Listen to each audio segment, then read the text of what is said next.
Los locos de la azotea. Una nueva edición de Radio Azotea. Bit.ly en un punto de la ciudad. /Radio Azotea. Desde una azotea con la distancia correspondiente, ¿no? Si el Ministerio de Salud Pública pide 2 metros, yo exijo 5. Somos Radio Azotea. Nos gusta, nos agrada la magia de la radio. Los primeros mensajes de la tardecita de hoy. Vía Instagram, @Radio Azotea, o nuestro perfil en Facebook. Que esto sale desde una azotea.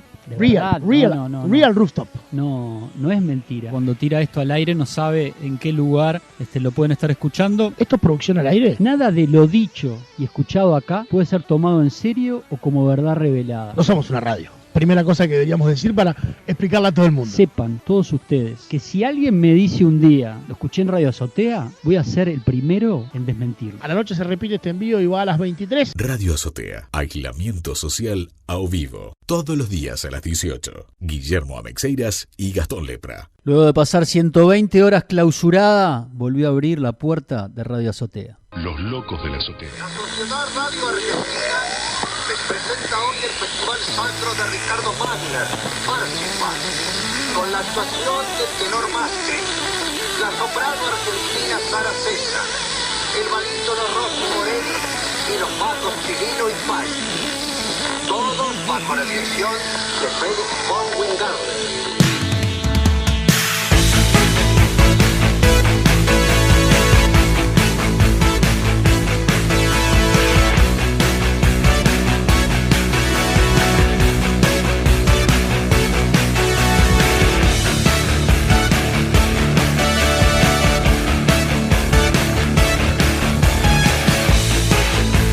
¿Canta el columnista hoy? No lo veo. Muy mal el micrófono. Ya lo tiene. 1, 2, 3. Este infierno todo columnista, que sé. columnista. Vamos. Es que Dios y el diablo juegan a la vez. Vamos. La que oficia como jueza. Se me queda, ¿qué pasa? Suerte. Nuestra suerte. Vamos, le voy a ayudar. Mientras se tiran los dados, queda el mundo congelado.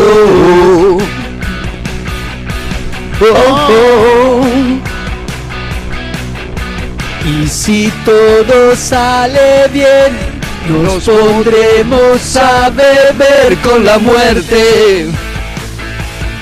¡Nuestra muerte! Bueno, está suficiente el papelón, ¿eh?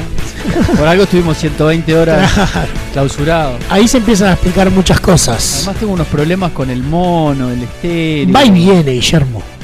Sí. Como la vida misma. Como la vida misma. Bueno, bienvenidos a Radio Azotea, luego de una pausa, que no es de esas pausas que uno se toma para agarrar impulso. Una frase media casi de autoayuda, ¿no? Hice una pausa para volver renovado. Encontrarme conmigo mismo. Exacto, no, todo lo contrario. Esta es la pausa que va preanunciando la bajada de Radio Azotea. Un programa que nació en una situación, en una circunstancia muy especial, que de alguna forma ha ido mutando, ha ido cambiando con el tiempo, se ha ido despejando, y entonces está en sus últimos días. En los estertores, digamos. En sus últimos programas queríamos darle la oportunidad a nuestros columnistas de tener su último espacio, porque probablemente nunca más en su vida hablen en una radio. Y no. Si no le damos la oportunidad a nosotros, no creo que sea. Si no lo llevamos de la mano, Guillermo, me da la impresión que... Salvo el Bush Doctor, que ya no le interesa el tema. No le interesa. Ya no le interesa en lo más mínimo. En lo más. El resto, bueno. Ojo, le podemos armar un demo para que presenten en alguna radio o en algo, quizás, no sé, si alguno está interesado, lo podemos llegar a hacer. Pero bueno, entonces, lejos de tomar impulso, esta semana es la semana de la despedida, vamos a hacer algunos programas más.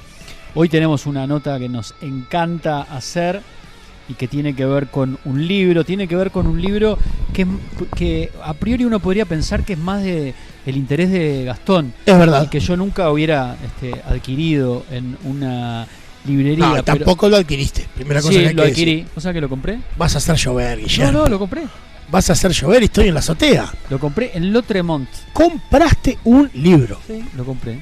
Urgente, diría el Tilgraf. Lo compré porque tenía, la verdad que había leído cosas sobre el libro y tenía muchas ganas de leerlo y lo terminé comprando. Bien, Guillermo. Pese a que, si me dejás llegar al punto, a priori no tenía nada que ver con mi persona. Nada que ver. Porque vos que me conoces bien, ¿qué tengo que ver yo con los redonditos de ricota? Nada. Siempre de la vereda enfrente. Siempre en la vereda enfrente. Siempre soda de un lado, los redondos del otro. Es más, no estuviste cuando en el programa que hacíamos juntos llamado Mundo Cañón se conversó con el Indio Solari, no estuviste. No, pero yo entrevisté a Sky. Vos entrevistaste a Sky. Y fui cuando vinieron los redondos a Montevideo, fui.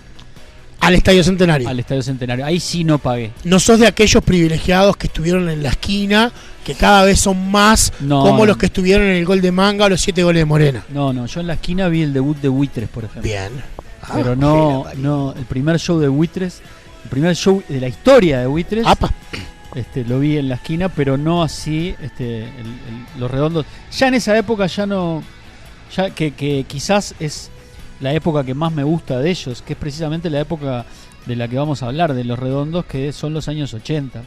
La época de esa trilogía que es Gulp, Octubre y Ayúdame. La Mosca y la Sopa. La Mosca y la Sopa. Es como esos discos emblemáticos de esa década, antes de que los redondos explotaran a nivel de masividad, sí, como explotaron, ¿no? Cuando eran todavía una banda que se podía permitir tocar en un lugar como La Esquina. De la cofradía de la Flor Solar, de la Flor Solar en adelante, hasta la masividad, esa es tu época ricotera, si es que la tuviste en algún momento. No. Por eso. Ni siquiera me gustaban mucho ahí. No les entendía, viste que soy medio limitado, sí, no me daba para entender esa metáfora, no. Y no comulgás con el hombre, ¿no? Si no entenderías. ¿Con quién? Con Carlos. No. Por eso. Ese sujeto mesiánico. Siempre me acuerdo de una anécdota de la Polla Record, de la primera vez que la Polla Record vino al Uruguay. No esta última vez, sino la anterior, cuando tocaron en el Teatro de Verano. Que parece aquella vez que se armó tremendo lío en la entrada. Sí, parece que se vinieron un buquebús y parece que Carlos el Indio Solari es habitué de venir a Montevideo. Sí, claro. Se viene medio disfrazado así, se camufla, se pone un gorro, no sé, se pondrá un bigote, yo qué sé qué mierda hace. Y bueno, parece que la Polla Record cruzaba de Argentina a Uruguay para tocar, y en el buquebús, estoy nombrando marcas, Gastón, pero sí, bueno, sí. es lo mismo. En el buquebús parece que iba el Indio Solari medio camuflado. Y alguien le dijo a los de la Polla, y la Polla admiraban, conocían la obra de los Redonditos Ricota, lo admiraban, y parece que se acercaron a saludarlo como emocionados y como colegas, ¿no? Banda a banda. Parece que el desprecio y el maltrato de el Indio Solari hacia los integrantes de la Polla Record fue tan grande que, bueno, ese cuento trascendió para mal. Leyenda quizás urbana no, porque sucedió en el medio del río. Leyenda marina se podría llegar a decir, pero yo creo fervientemente que sucedió. No, nunca me cayó bien. Pero en esa época, el Indio Solari, mirá las notas que te voy a dar que te van a gustar. A ver. Paraba en el Balmoral, en la Plaza Cagancha. Yo estoy hablando, sí, estoy hablando de esa cruzada de la Polla, debe haber sido en el año 2000. Sí, en esa época. Paraba en el Balmoral. Doble vuelta al Balmoral. Sí, y concurría al Albatros a ver carnaval. Toma. Estamos hablando de el rumbo al Momo Sampler. En esa época. Que ese fue su primer disco de los años 2000 más o menos. Es el primero de los 2000. Que tenía una tapa bastante elaborada, ¿no? Tenía una tapa con una cobertura de goma, con un medallón. Y dentro venía como con unas especies de cartas o cuestiones que hacen alusión a cada una de las canciones. Sí, hasta las tapas de los 80 son más lindas, si vas. Bueno, justamente la tapa de Octubre capaz que es una de las tapas más emblemáticas de la discografía. ¿Qué se te cayó? Los Redondos. El bastón. Cuánta miseria juntado. Bueno, ¿qué va a hacer? Pero ¿qué va a hacer? ¿Que tengo que vender algo que no es? No, porque estoy rengo, señor. Sí, hace un mes que estoy rengo. Porque estamos en momentos en el que no nos importa nada. Nada nos importa. Nuestro columnista, absolutamente nada, quien cantó pero no saludó, recién tiró su computadora al piso. Por eso es un día que veo que las cosas se caen. Bueno, quiso atajar un vaso de refresco cola que trajo. Exacto. Y descuidó la computadora. Le importó más el refresco que la computadora cayó al piso, cayó el vaso. Bueno, quiero llegar a por qué estábamos hablando de octubre y de Los Redondos. ¿Y por qué te compraste un libro de Los Redondos? Ahí está. Claro, hay una serie de libros de la editorial Estuario que se llama Discos, me parece, que son libros de discos emblemáticos, sobre todo de rock uruguayo, porque bueno, Estuario es una editorial uruguaya, pero se abrió a discos de otros países. El hecho es tomar un disco y construir un libro a partir de eso. La premisa que el curador de esta colección, que se llama Gustavo Verdecio, planteó eso como única premisa. Después lo que vos hacías con ese material, con ese disco, era problema tuyo. Si querías analizar punto por punto los procesos de grabación, por ejemplo, la circunstancia en que fue grabado, entrevistar a los artistas, bienvenido. Si querías hacer una interpretación sobre las letras a tu manera y con tu bagaje cultural, bienvenido también. Si querías hacer una novela con también. uno de esos materiales, también. Y eso fue lo que sucedió con el disco de Patricio Rey y sus Redonditos de Ricota, Octubre, y eso sucedió gracias a la pluma de Carolina Bello. Carolina Bello es una escritora uruguaya que bueno, que ya tiene más de un libro publicado, pero que quizás con este libro adquirió otro conocimiento, otra trascendencia. Es un libro que tuvo un periplo interesantísimo, que vamos a hablar con Carolina, le vamos a pedir que nos cuente, porque bueno, por supuesto se editó acá, pero enseguida cruzó para el otro lado del charco y sorprendió del otro lado del charco. Pero lo que nos motivó a llamar a Carolina y que nos pareció otra sorpresa más sumamente interesante para nosotros que tenemos algún año. ¿Vos llegaste a estudios terciarios o no? Arranqué y a los 4 meses me di cuenta que estaba más tiempo jugando al truco en la cantina que en la Facultad de Comunicación. Yo hice 3 años y me fui hacia que nos pulimos, pero muy poquito. Muy poco. Pero bueno, clase de mucha gente. Octubre está en Facultad de Humanidades o tras haber sido incluido en el programa de literatura uruguaya de la licenciatura en letras. Y bueno, nos pareció realmente con Gastón sorprendente, Gastón por su amor por Los Redondos y yo por lo que me había gustado el libro, sorprendente hasta dónde había llegado, sorprendente el periplo, y bueno, nos va a servir para conversar con Carolina en unos minutos y por supuesto hablar de el libro, de lo que le pasó al libro, y bueno, si surgen otros temas, hablaremos de otros temas. Pero bueno, la voz que escucharon ahí, que escucharon cantando, flojo. El peor cantante hasta ahora, ¿no? El peor. ¿O no? El peor. Porque Álvarez estuvo jodido. Sí, pero como le puso una impronta, bueno, lo llevó a su lugar, a su zona de confort, zafó. No zafa de ninguna manera, salvo que invente algo que él es muy bueno. Álvarez se laburó un Croner, un Cohen, ahí está. Una cosa así, un Johnny Cash. Tom Waits. La Bella todavía no reconocemos, no sabemos que no me arrepiento de nada. Y de ese amor tampoco. Muy bien, Guillermo. Acordate, justo sabés de qué amor hablo, además. Además estás sabiendo de qué amor habla. Bueno, tenemos al señor Quarantino. Buenas tardes, Rodrigo La Bella. Buenas tardes, amigos. Encantado de compartir la azotea una vez más. Por suerte, para nuestra fortuna, la temperatura está muy agradable, así que aquí estamos compartiendo, simplemente sacando los mosquitos de encima, que es algo bastante particular, pensando que estamos en la mitad de junio, pero bueno, ¿quién es uno para quejarse? Casi diría, Gastón, que ahora que estamos en la bajada, que es una temperatura similar a la que habría Radio Azotea, ¿no? Bueno, estamos en cuanto a 22, 23 grados. Capicúa.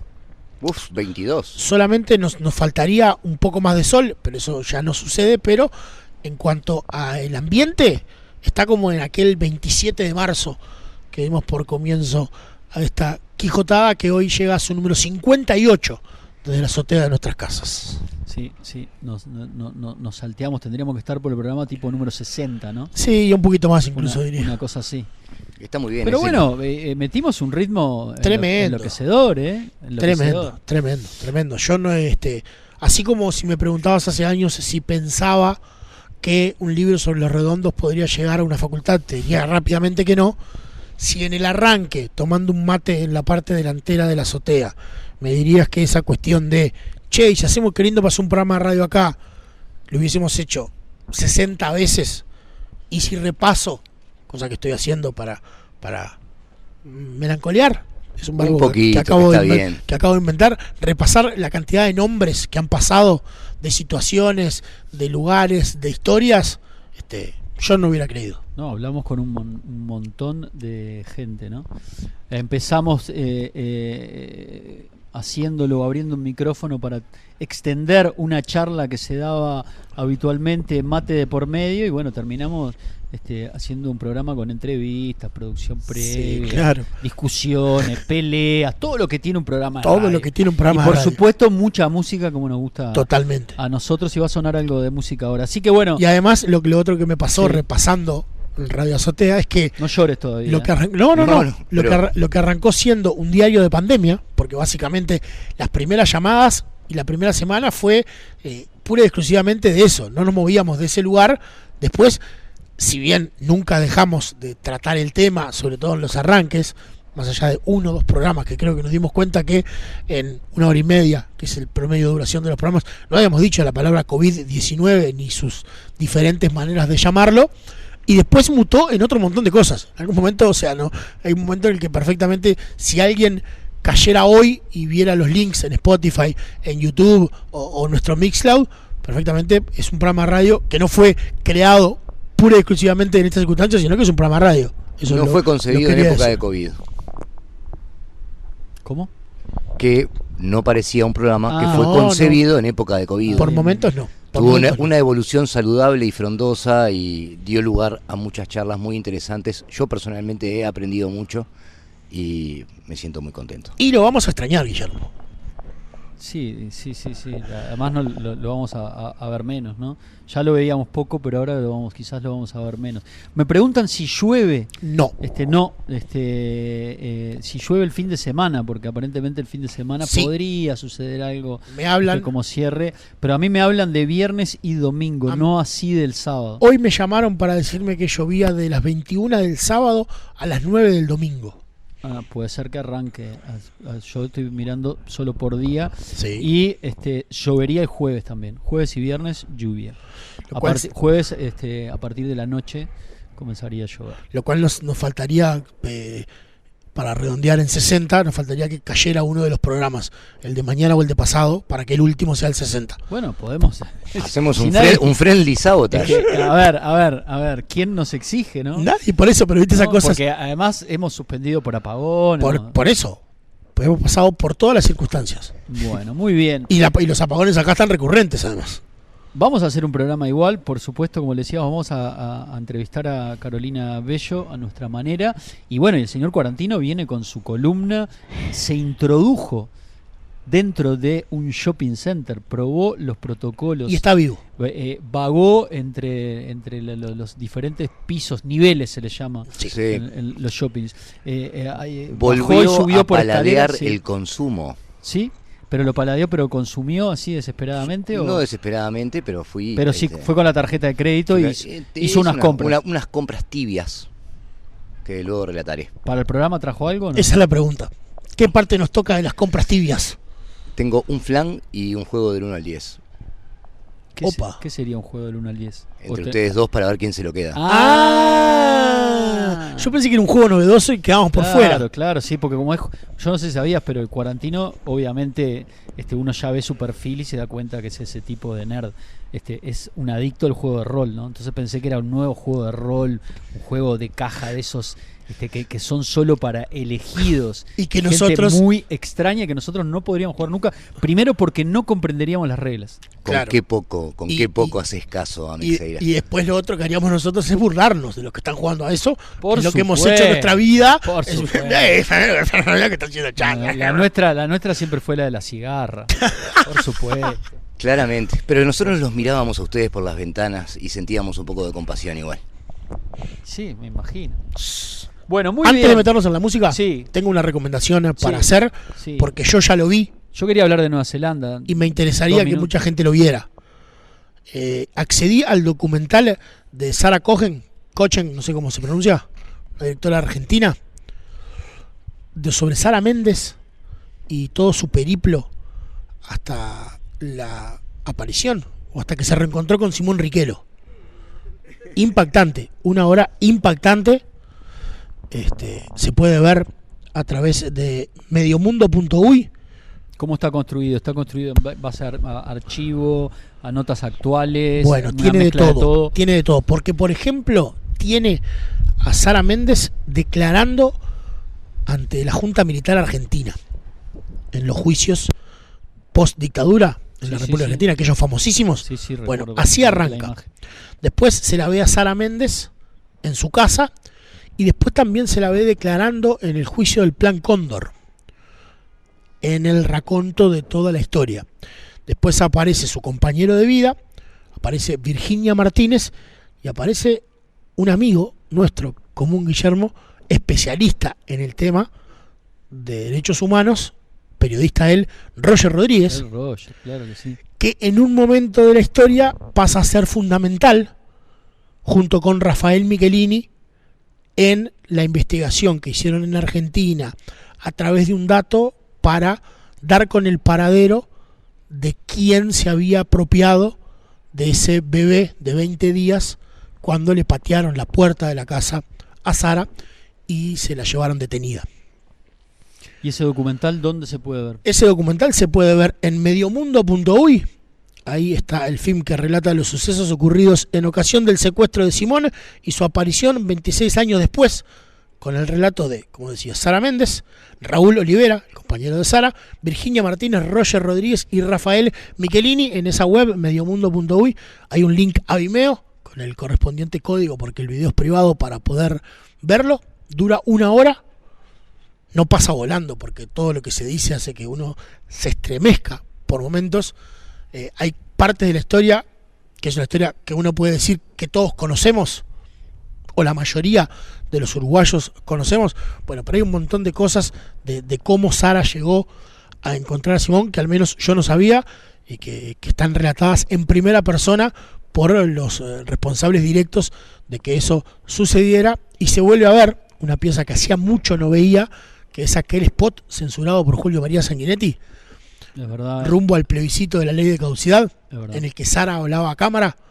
Bueno, eso se ve, que es una cosa que hace tiempo no veía, y bueno, se relata en primera persona. Y una cosa que voy a decir, sin spoilear una historia que todos conocemos, cómo cambia el relato de Sara, el que hace en su casa, el que es actual, no los históricos y los momentos del juicio, cómo cambia su rictus corporal y su comunicación no verbal a partir de que empieza a encontrar, a partir de que empieza a contar su encuentro con Simón.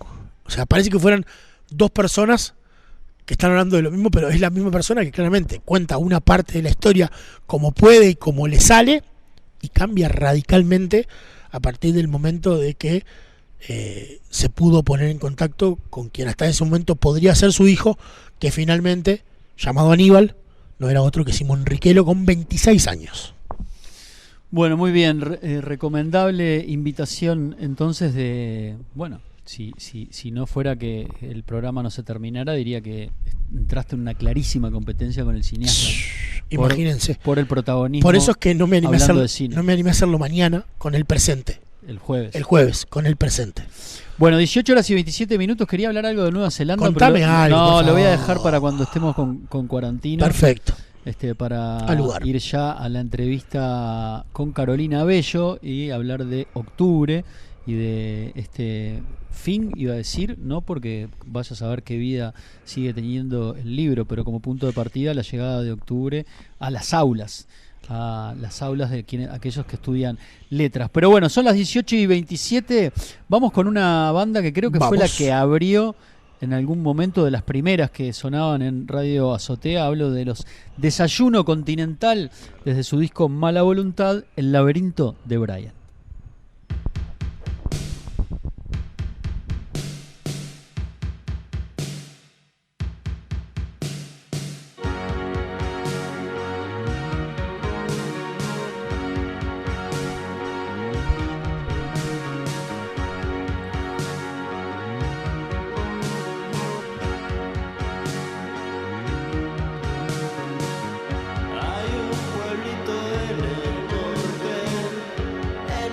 Hablaste mirando al mar, me perdí.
Los Desayuno Continental haciendo El laberinto de Brian, esa canción que cierra su segundo álbum llamado Mala Voluntad, que bueno, esos álbumes que fue editado el año pasado y que uno presuponía ver una hermosa presentación en vivo del material, y que bueno, con todo lo que pasó, como tantos shows, quedó por el camino. Vaya a saber cuándo sucede. Como tantas eso. Otras cosas. Como tantas otras cosas, exactamente. Es un buen artículo de prensa ese. ¿Sí?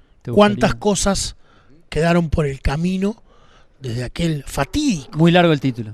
13 de marzo. Tenés que darme un título más ganchero. Por eso no trabajo en gráfica y trabajo en radio. Esa podría ser la bajada. Muy nosotros hablando de escribir y de letras, y con Carolina Bello del otro lado, sí, no. me avergüenza un poquito, pero un poquito no más. ¿Estás, Carolina, por ahí? Presente. Bueno, buenas tardes, buenas noches, ¿cómo andás? ¿Vale que te lea una presentación de Wikipedia? ¿Chequeás Wikipedia, por ejemplo? ¿Te fijás si alguien intervino? ¿Lo armás vos? ¿Cómo es eso? No sé cómo está la Wikipedia.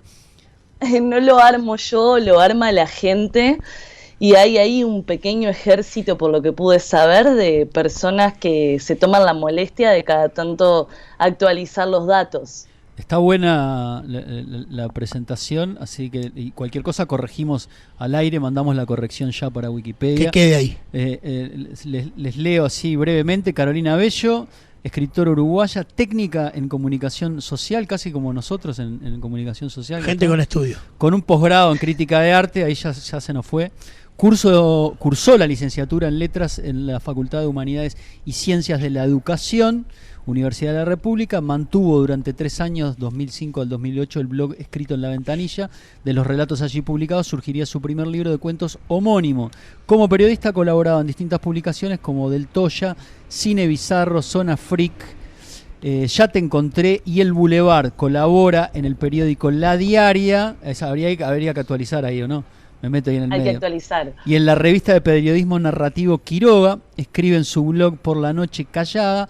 En 2016 ganó el premio Gutenberg, entregado por la Unión Europea y Fin de Siglo, por su novela Urquiza. Pero bueno, después de Urquiza llegó Octubre, que es el libro que nos tiene interesados en el día de hoy. Por eso que comentábamos hace un rato, y vamos a empezar por ahí, cuál es el significado de esto, ¿no? Octubre ha sido incluido en el programa de literatura uruguaya de la licenciatura en letras. ¡Wow!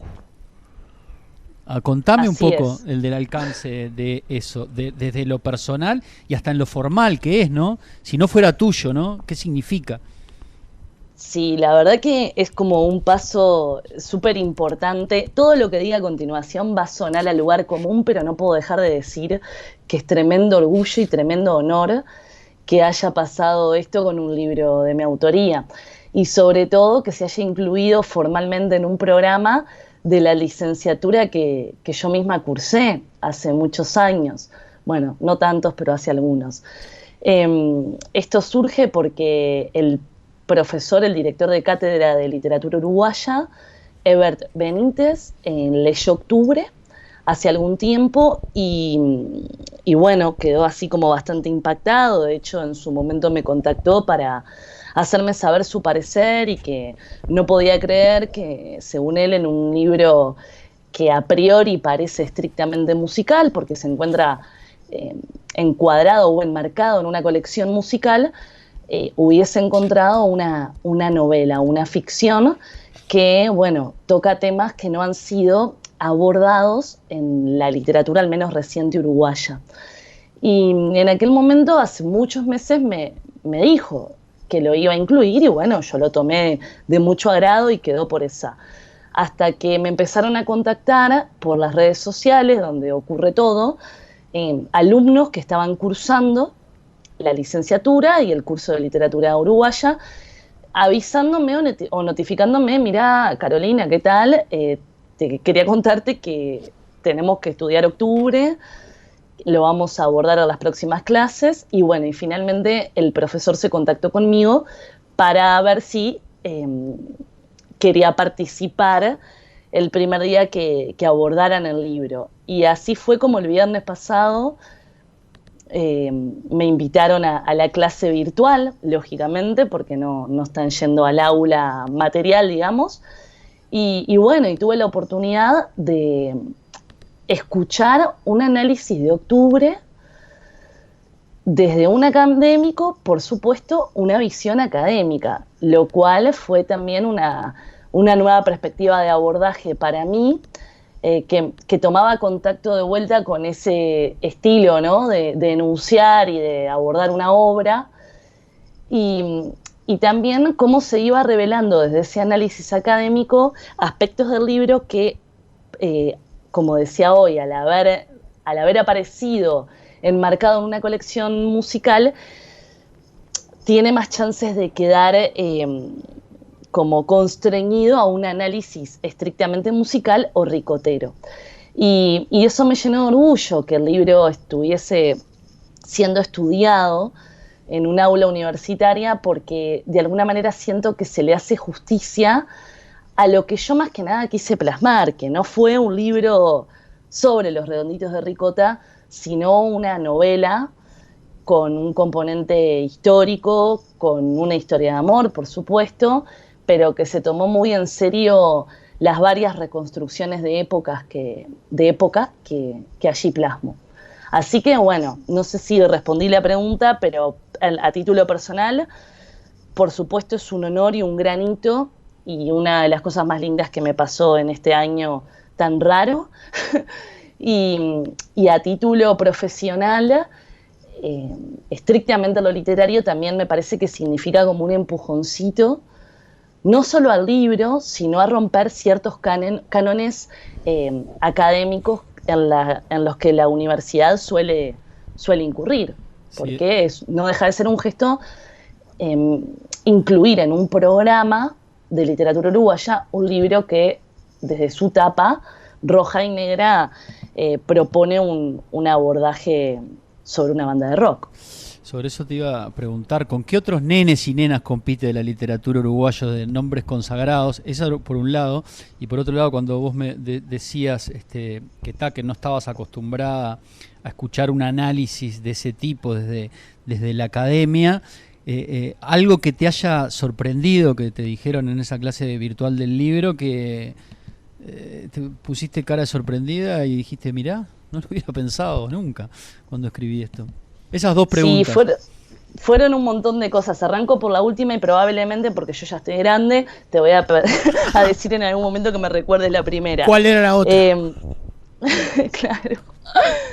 El análisis que hizo el profesor fue súper, lo abordó desde muchas perspectivas, ¿no? Una obra literaria como artefacto se puede abordar desde distintas corrientes o teorías. Entonces él fue citando autores desde Barthes a Todorov y a todos los estructuralistas, analizando como lo que en letras se llama la dispositio del relato, ¿no? Que es más que nada lo que tiene que ver con la trama, con cómo se van...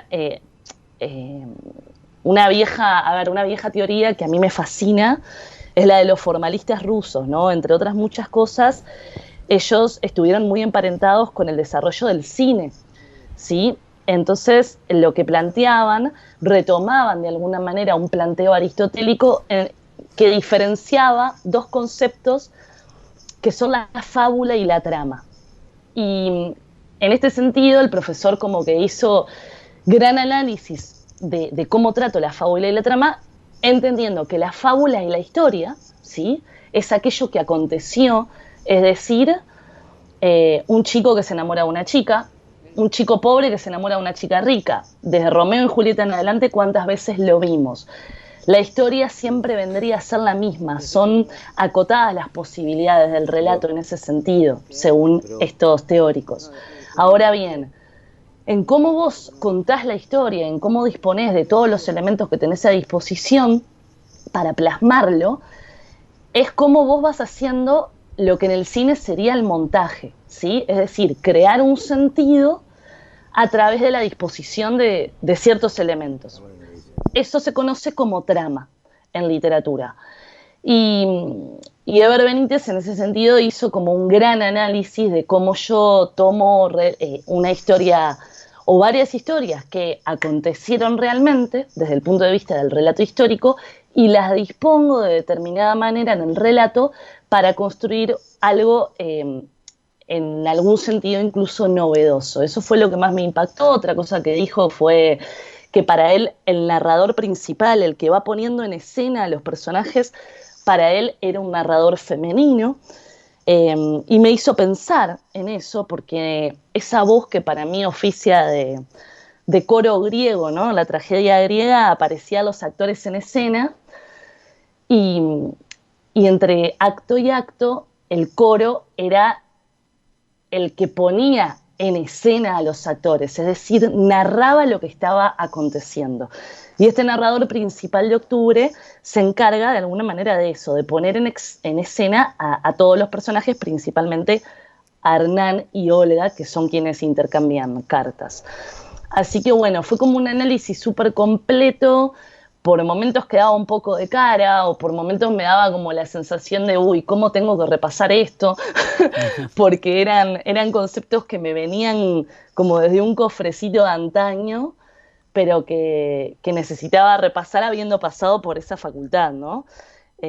Fue una intervención, la del profesor, súper novedosa, como les decía, porque no solo la forma de abordarlo, sino la forma de enunciarlo, con autores que podían como echar luz en todo eso que uno modestamente escribió, ¿no? Sí, me imagino que motivador al hacerte volver a pensar en ese trabajo que hiciste. La otra pregunta que te hacía, la del principio, era si está en el curso de literatura uruguaya, ¿con qué otros nenes y nenas estás? Te preguntaba yo, ¿con qué otros autores se estudia? No, bueno, y están uruguaya? los clásicos uruguayos, creo que está Felisberto, está Onetti, y este es un módulo en donde él coloca a 3 mujeres de narrativa actual, en donde también se aborda una obra de Fernanda Trías, que es una escritora uruguaya de mi generación, y les soy sincera que no recuerdo la otra autora que están abordando,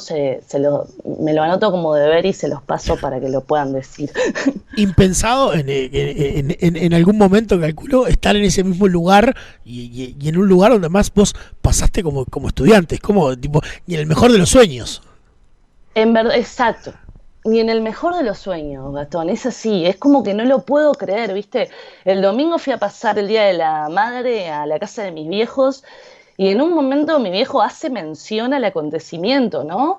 Y era como, realmente como una beta increíble, insospechada, porque te pueden pasar, y de hecho con Octubre me han pasado muchísimas cosas hermosas, desde la gente que te contacta, la gente de otros países.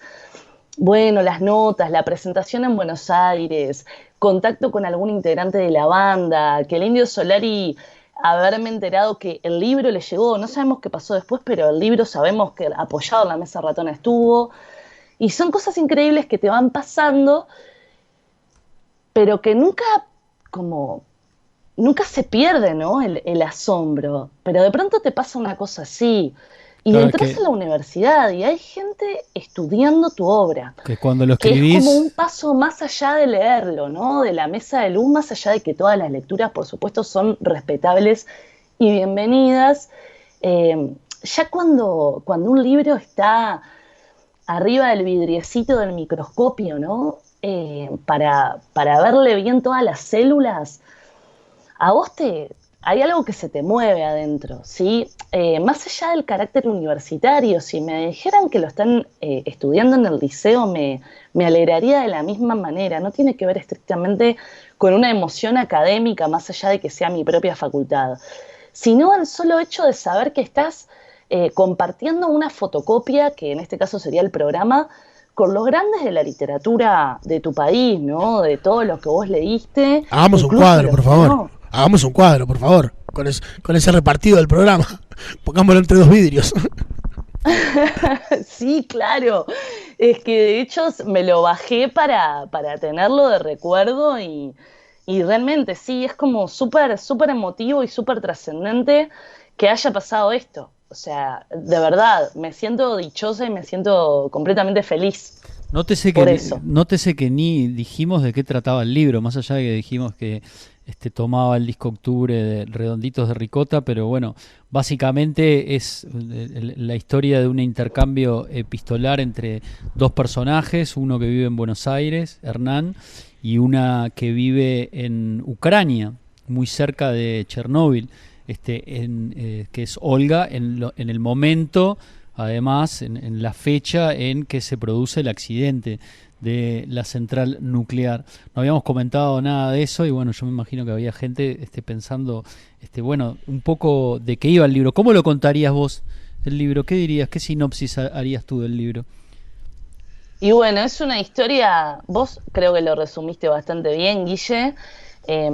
Yo quería contar una historia de amor difícil, ¿viste? Intrincada, compleja, ¿no? Porque el amor también tiene que ver con eso, con las distancias, con tratar de reducirlas a como dé lugar. Y bueno, me parecía que estos dos personajes iban a ser dos luchadores. En tanto se enamoran porque se vieron una vez en la vida, porque interpretan que hay una mirada del mundo que coincide o que no, siendo o perteneciendo a países o a idiosincrasias tan distintas como la argentina y la ucraniana del año 86. Además, ese año, como bien sabemos, es un año particularmente tumultuoso en la historia del mundo. Pasaron demasiadas cosas nuevas e impactantes, ¿no? Despegaba un cohete, estallaba un reactor nuclear, todas las creencias se centrifugaban y se reiniciaban con un botón de reset. Y en ese contexto hay dos personas que hacen todo lo posible por no solo ir construyendo un vínculo que va a tejerse con una madejita de lana de amor, sino de ir creciendo en pensamiento, que en definitiva es eso, son dos veinteañeros ellos. Y la excusa de los redonditos es porque Hernán es un pibe que vive la postdictadura argentina, que es fanático de los redondos de aquella época, ¿no? Que también era lo que me interesaba contar. Un personaje que admira a los redondos teatrales, ¿no? A los redondos de performance, a los redondos de redonditos de ricota efectivamente que se repartían entre el público, a los redondos que elevaban la figura del personaje, no solo la puesta en escena que hacían, sino también a nivel relato, porque es muy difícil en una estructura como la canción, que está como predestinada a ser una continuación del poema, y el poema surge como una lírica, como una expresión del yo. Los redondos introducen personajes y crean una mitología, y eso a mí siempre me fascinó en ellos. Una banda que hizo lo mismo acá, por ejemplo, que justo el otro día hacía un tuit homenajeándolos, era Malpaso, una banda que duró poco, sí, duró lo que un lirio, pero hizo un par de discos, Demoliciones y el Tony Park ha vuelto al pueblo, que realmente merecen una escucha atenta. Y más allá de la lírica que tienen las canciones, que son por otro lado hermosas, también crean un corpus y un universo de personajes que van interactuando de canción en canción y vuelven a aparecer como Joey McQuacker en las Pato Aventuras, ¿no? Eso siempre me gustó, el personaje de otro capítulo o de otra serie que aparece o vuelve a aparecer o retorna. Y en este sentido, Hernán detecta que Olga es rockera como él, una rockera de la Unión Soviética, curte otras bandas, capaz que él no tiene tan escuchadas. Y claro, cuando le empiezan a llegar las primeras aproximaciones de lo que iba a ser el próximo disco de Los Redondos, porque tiene un amigo llamado el Cinta que le hace el sonido, ¿viste?, a Los Redondos, y tiene un cierto contacto con Sky y con el Indio en aquel año, tiene acceso como adelanto de las canciones. Y Hernán empieza a pensar en algún momento, che, esta gente está hablando de un contexto que Olga tiene que escuchar. Necesito saber qué piensa Olga sobre esto que está componiendo un argentino, un platense en este caso, en este mismo año, pero que está hablando de lo que está pasando allá y en un contexto de Guerra Fría, ¿no? El concepto de Guerra Fría también que aborda el libro siempre me pareció un poco novelesco. Más allá de que si vos tomás un contexto histórico siempre puede ser factible de ficción, ¿no? Incluso los horrores de la historia son como inmediatos para contarlos. Pero la Guerra Fría, como su propio nombre lo dice, es realmente increíble. Yo tuve la oportunidad de estar en Alemania hace un par de años y de estar, ¿no? en esa reconstrucción y en esa no reconstrucción que es Berlín, que se ha negado a borrar los vestigios de la Guerra Fría y de todo aquello, ¿sí? Entonces fue como respirar doctrina de alguna manera, caminar por aquellas calles de Berlín, y que se revelara toda esa historia de una manera en la que decía, esto pasó, ¿no? Y todo lo que pasó en la Guerra Fría, desde el espionaje, que es materia de ficción desde siempre, a las formas de vivir y a las formas de violar la prohibición. Y en ese sentido también fue como un gusto que me quise dar en otra cosa que incluí en octubre, que fue un hallazgo encontrado durante la investigación para entender la historia y poder contarla, que fue el fenómeno de los discos hueso, la bone music, ¿sí? Le pregunté, cuando empecé a leer eso, primero no lo podía creer, que haya existido ese fenómeno. Entonces lo primero que hice fue consultarle a amigos melómanos, esa gente que yo sé que te pegan 5 vueltas con la música, ¿no? Esa gente que sabe realmente mucho de música y no me refiero a un solo género. Y nadie lo conocía, entonces eso fue como un chispazo y decir, hay que contar esto. Entonces lo aproveché como un flashback dentro del gran flashback, que es Octubre, que es una novela que transcurre en el 86, como decíamos. En algún momento se hace otro salto al pasado, que son los años 50 de la era estalinista. Los discos hueso surgen en respuesta a la prohibición que pasa. Los países aliados después de la Segunda Guerra Mundial, ustedes si la embolo me van cortando. No, para nada. Dígale. Bueno, después de la Segunda Guerra Mundial, Rusia había sido aliado de Estados Unidos, por lo tanto empieza a introducirse la cultura americana en Rusia de una manera así como sin parangón. Y todos los jóvenes de entonces, como se cuenta incluso en Octubre, empezaban a emular de alguna manera aquel vestuario icónicamente representado por Jane Dean, ¿no? Camisas remangadas, la cajita de puchos ahí enganchada, la música, el rock and roll que empezaba a despuntar. Y de pronto Stalin establece una prohibición total y absoluta para toda la música, ya en contexto de Guerra Fría, se acaban los aliados, para toda la música que atentara contra los intereses morales, sobre todo del Partido Comunista. Entonces se acaba la música. ¿Quién apagó la radio? Como mi hermana le quería poner a un programa, siempre me decía. Y de pronto el mundo mudo para todos los soviéticos.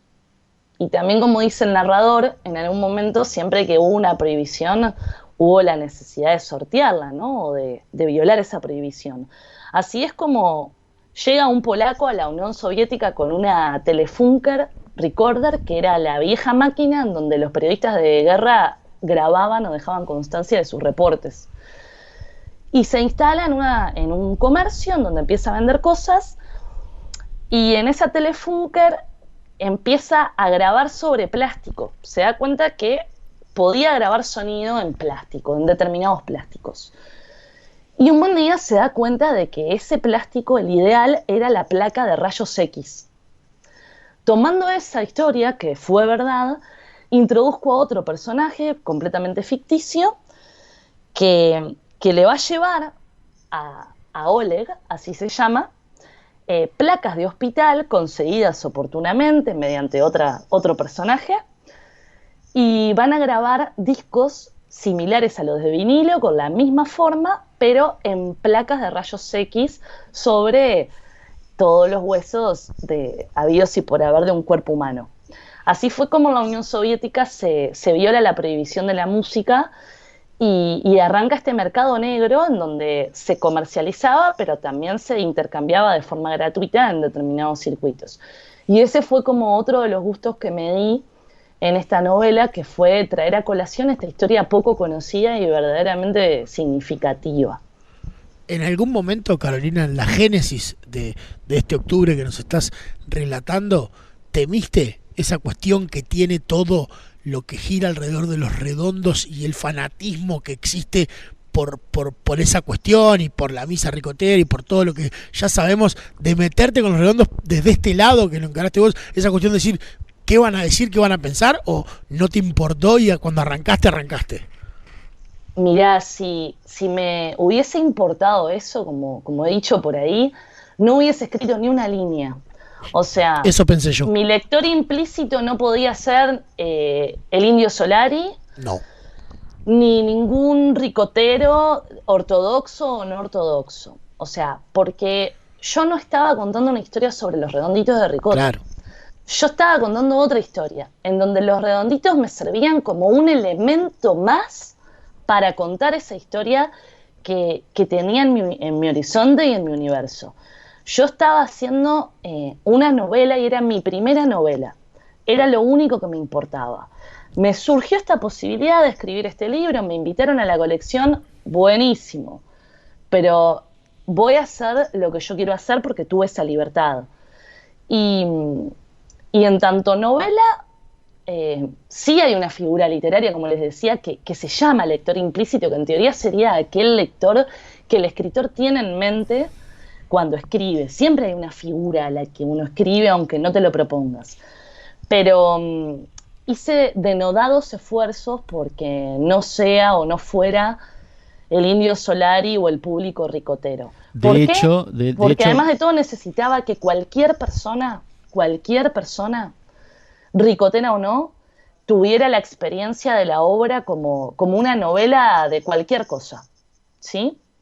No a priori que te sesgue, no, mira, esta novela trata sobre un tipo que recorre Nueva York y mata a otro tipo. No, esto no me interesa. ¿Sí? No, vos encarás una novela y la ficción novelesca te va ganando, ¿no? Como decía Cortázar en Continuidad de los Parques.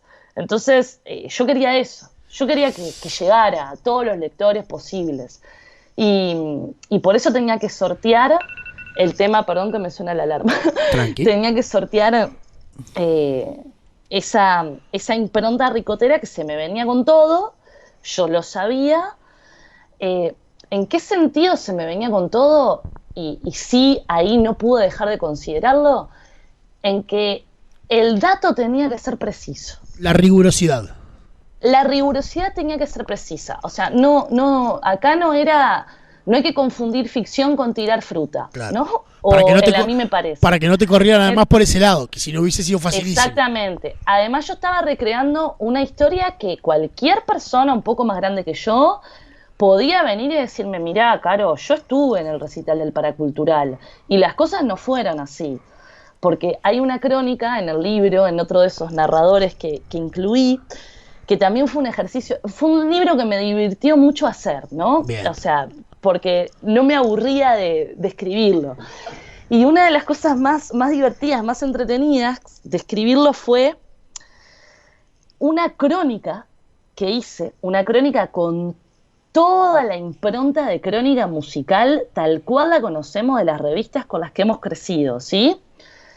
Del año 1986. Yo necesitaba contar a los ojos de un periodista cómo había sido el recital del Paracultural, en el que el Indio Solari nombra por primera vez a quien es la protagonista del libro, porque también hay que decir eso. Yo me apropié de uno de esos personajes de Los Redonditos, que es Olga Sudorova, y necesitaba darle una voz, darle un cuerpo, darle una impronta dentro de este universo, pero también conectar para que los lectores ricoteros y no ricoteros entendieran que esa Olga Sudorova era un personaje que el Indio había nombrado en un escenario, en algún momento. Y para eso hago una crónica que me sirve de puente en el libro, puente a modo de canción, en donde invento un personaje que es Livia Grant, bien nombre de cerdos y peces, ¿no? Sí. ¿Y cómo hago para escribir esa crónica? Busco desesperadamente el recital del Paracultural de mayo, no, de abril, porque después tocaron de vuelta cuando presentaron Octubre en octubre. Y no encuentro material audiovisual. Entonces necesitaba tener la conformación de la banda ese día arriba del escenario. Y para eso me contacté con Tito Fargo y con Rocambole, que fueron los más cracks de todos, porque yo ya había tenido contacto con ellos. Bueno, cuando vino Tito Fargo me escribió para que lo fuera a ver y para que le llevara el libro, todo un crack perdido. Y le escribí y le digo, Tito, escúchame, necesito que me confirmes la integración de la banda esa noche. Y ahí me tira nombre y apellido de todos, y estuvo Palo Pandolfo, por ejemplo, el cantante de Los Visitantes. Y bueno, y ahí fui como reconstruyendo con rigurosidad periodística, pero también con, por ejemplo, incluso cómo estaban vestidos, ¿no? O sea, todo tenía que confluir en algo que fuera verosímil, pero lo posible verdadero. Y fue una locura escribir esa nota. Se titula Tipos que no duermen por la noche, y una de las cosas más locas que me pasó, que ahí me sentí bastante contenta porque quiere decir que lo logré, es que mucha gente me escribió preguntando de dónde había sacado yo esa nota, que nunca habían sentido hablar de Livia Grant o dónde se había publicado, y eso quiere decir que la ficción caló de una manera tan verosímil que la gente pensó que era verdad. Un poco el mismo juego que hacía Enrique Sims con la revista Cerdos y Peces, donde eran dos que escribían de verdad, pero habían creado un montón de personajes que firmaban las notas, y eso me apasionó. Me acuerdo de mi adolescencia cuando descubrí eso, fue algo que me subyugó, porque entendí que el artificio de escribir tiene que ver con hacer creer, ¿no?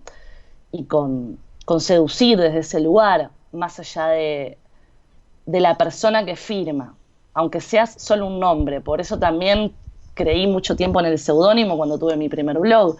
No importaba quién eras, y en aquel momento no importaba quién era nadie, no como ahora, ¿no? Donde las redes sociales han ido al ser por ser, ¿no? A donde primero importa cómo tenés el cerquillo más que las cosas que podés decir.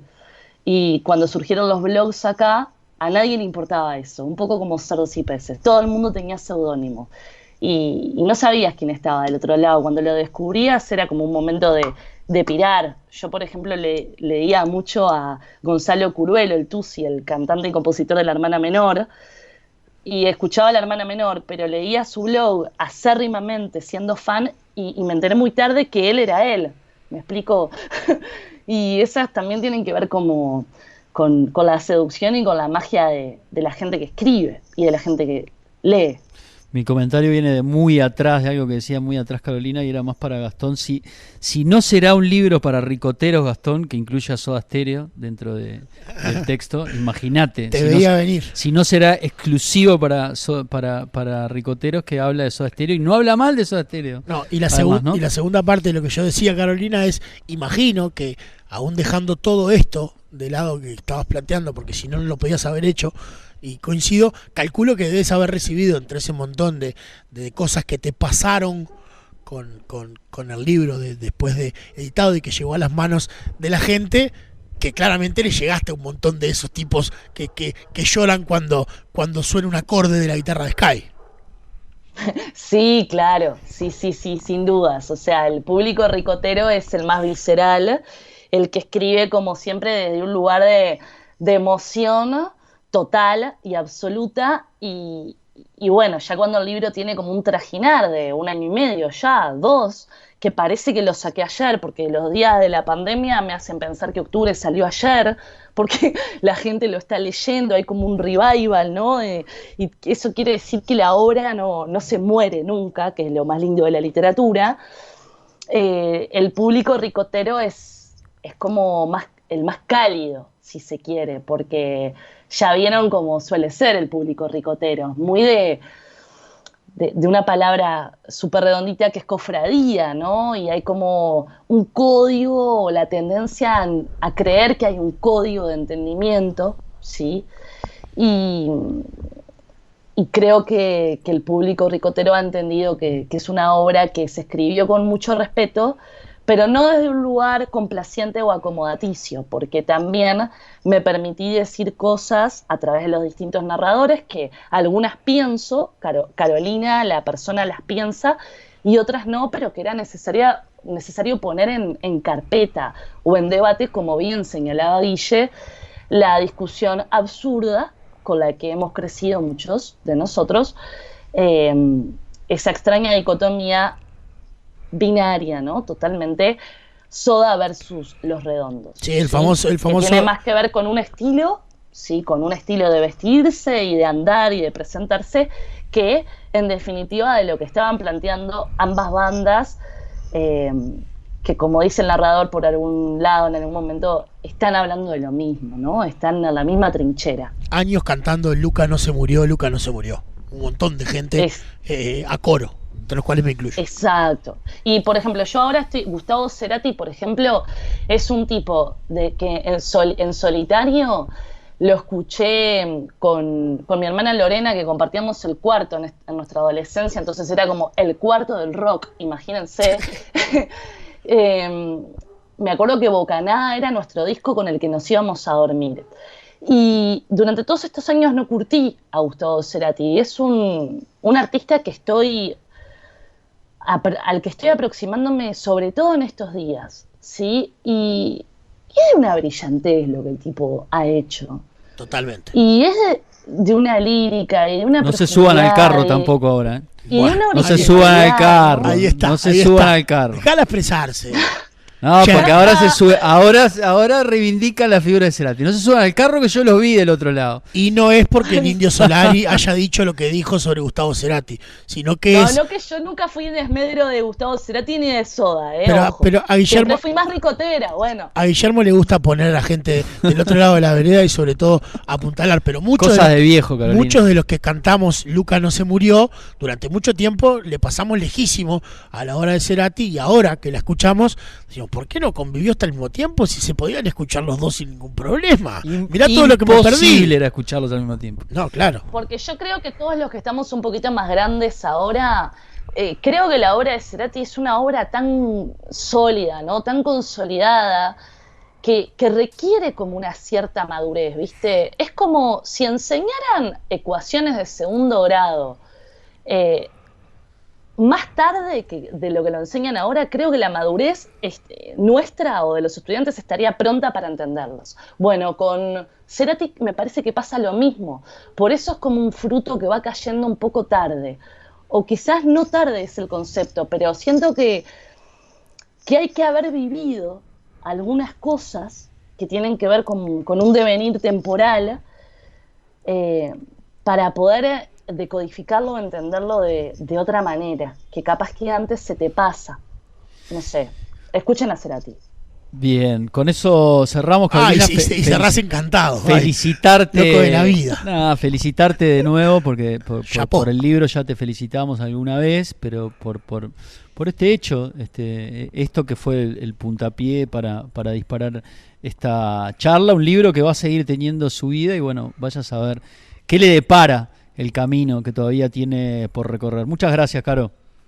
Muchísimas gracias a ustedes, les mando un beso enorme. Creo que hablé un montón, perdón, pero me gustó mucho la entrevista y que me hayan invitado y sobre todo que le den espacio a escritores y escritoras, que está bueno eso, que podamos hablar y compartir un rato sobre literatura y otras cosas.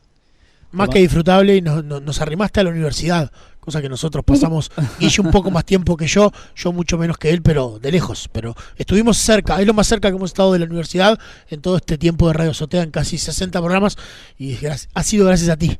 Un abrazo, Caro. Bueno, beso grande, Caro. Salud, un abrazo. Bueno, 19 horas y 11 minutos, vamos con La Trampa. Claro, porque acá tendría que venir un tema de Los Redondos. Sí, pero no. Pero ¿qué pasa? Yo hoy me quedé pensando si había alguna banda uruguaya, que debe haber alguna que tenga una versión de un tema de Redondos, Sí, ¿no? claro. Hay un montón de bandas tributo. No, pero yo más que banda tributo, que de repente es difícil encontrar un disco, una banda que haya versionado un tema. Como por ejemplo hay muchas bandas uruguayas que han versionado Sumo. Pero no sé si a Los Redondos hay alguna banda. Es mucho más difícil lo que pasa. Mucho más difícil. Animarse a versionar a Redondos que a mucho Sumo. más difícil. Mucho más difícil. Mucho más difícil que no te patoteen. Por todo esto que veníamos hablando. Bueno, por todo esto que veníamos hablando. No hablamos de la complejidad de la música, ni del registro vocal del indio, ni de cómo toca Sky. Hablamos de no se animan. Los músicos no se animarían. Que te perseguirán para siempre. Por eso es que existen un montón de bandas tributo a Los Redondos, pero no una banda que haga un tema de Los Redondos. Exactamente. Abordan el asunto de Los Redondos desde el mayor de los respetos. Y ahí está Plagio, está La Ricotera y hay un montón más. Lo pensé, pero no, al no venirse a la memoria y no encontrarlo, decidí por qué no, porque me acordé la otra vez que ya hace bastantes días atrás cuando hablamos con Rodrigo Gómez nos recordó que había sido el productor del último disco de La Trampa y siempre me encantó de ese disco, ya sobresalía. Y cuando lo escuché por primera vez no podía prever que eso iba a ser el puntapié inicial del lanzamiento de una carrera solista, pero bueno, con ese mismo tema también así fue, porque ese mismo tema tuvo otra versión en su primer álbum solista, ya una versión mucho más despojada, a tono con lo que fue ese primer disco. Estoy hablando de La Trampa, de la canción Shangri-La y de esa primera versión que tuvo ese tema, que habla de una zona de este país muy particular.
después de que tuvieras el micrófono apagado?